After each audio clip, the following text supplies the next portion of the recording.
বিসমিল্লাহির রহমানির রহিম। আজ আমরা এমন চারটি বিষয় সম্পর্কে আলোচনা করব যেগুলো মুনাফিকের স্বভাব। যে ব্যক্তি নিজেকে মুমিন বলে দাবি করে অথচ তার অন্তরে ঈমান নেই, তাকে মুনাফিক বলা হয়। মুনাফিকরা আল্লাহ তাআলার নিকট খুবই অপ্রিয় হয়ে থাকেন। আল্লাহ তাআলা সূরা নিসার ১৪৫ নম্বর আয়াতে বলেছেন, নিশ্চয়ই মুনাফিকরা জাহান্নামের সবচেয়ে নিচু স্তরে থাকিবে।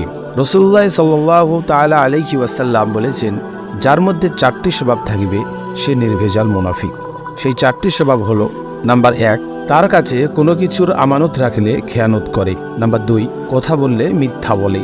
নাম্বার ৩, ওয়াদা করলে ওয়াদা ভঙ্গ করে। নাম্বার ৪, যখন সে কারোর সাথে ঝগড়া করে বা গালাগালি করে।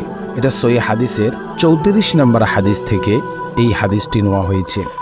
বোঝা গেল, আমানতের খেয়ানত করা, মিথ্যা কথা বলা, ওয়াদা ভঙ্গ করা ও গালাগালি করা অত্যন্ত মন্দ স্বভাব ও কাবিরা গুনাহ। কোনো মুমিনের মধ্যে এ ধরনের স্বভাব থাকা অত্যন্ত দুর্ভাগ্যজনক ব্যাপার।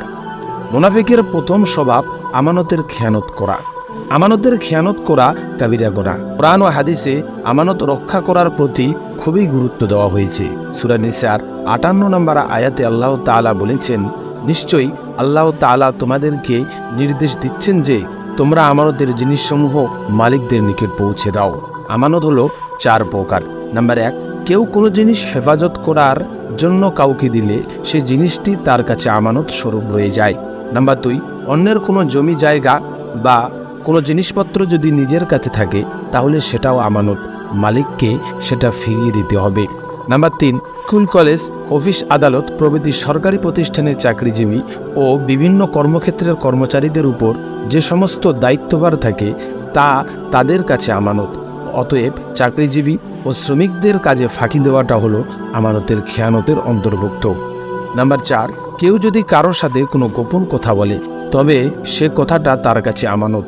অতএব গোপন কথা ফাঁস করা হলো আমানতের খেয়ানত করা। আমাদের নবী সাল্লাল্লাহু তাআলা আলাইহি ওয়াসাল্লাম এমন আমানতদার ছিলেন যে মক্কার মুশরিকরা তার চরম বিরোধিতা করা সত্ত্বেও তাকে আল আমিন আস-সাদিক বলে ভূষিত করেছিলেন। নবী সাল্লাল্লাহু তাআলা আলাইহি ওয়াসাল্লাম উম্মতকে আমানতদারি ও ওয়াদা পূরণের গুরুত্ব সম্পর্কে সজাগ করে বলেছেন, যার মধ্যে আমানতদারি নেই তার ঈমান নেই, আর যে ব্যক্তি প্রতিশ্রুতি রক্ষা করে না তার দিন ধর্ম বলে কিছু নেই। মুনাফিকের দ্বিতীয় স্বভাব মিথ্যা বলা।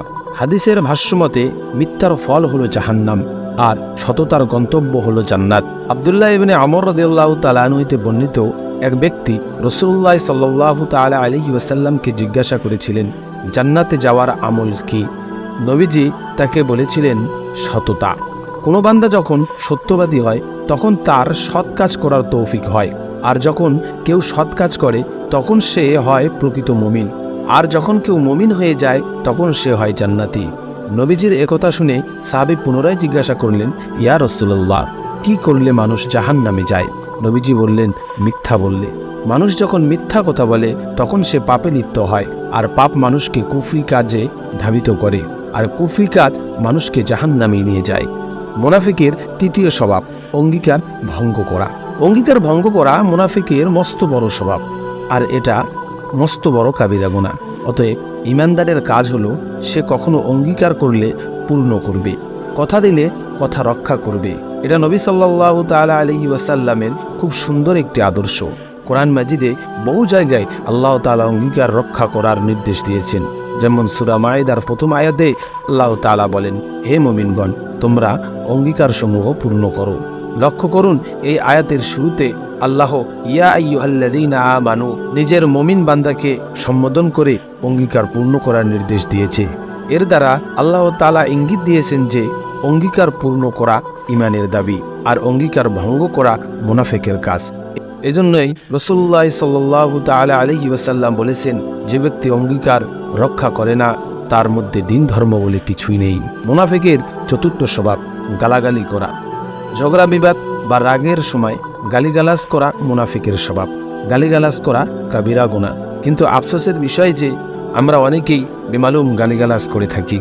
হযরত আব্দুল্লাহ ইবনে ওমর রাদিয়াল্লাহু তাআলা আনহু হতে বর্ণিত করেন যে নবী সাল্লাল্লাহু তাআলা আলাইহি ওয়াসাল্লাম অশ্লীল কথা বলতেন না, এমনকি তিনি অন্য ব্যক্তির অশ্লীল কথা বা গালাগালি মুখে উচ্চারণ করতেন না। একথা সহিহ বুখারীর হাদিসে বর্ণিত আছে। তাহলে লক্ষ্য করুন আমাদের নবীজির আদর্শ কত সুন্দর ছিল। আসুন আমরা সবাই প্রিয় নবীর আদর্শে আদর্শিত হই। আর ভিডিওটি যদি ভালো লেগে থাকে অবশ্যই লাইক, কমেন্ট, শেয়ার করতে ভুলবেন না। আমরা প্রতি সপ্তাহে বৃহস্পতিবার এইরকম একটা গুরুত্বপূর্ণ এপিসোড আপনাদের মাঝে আমরা উপস্থাপন করব ইনশাআল্লাহ।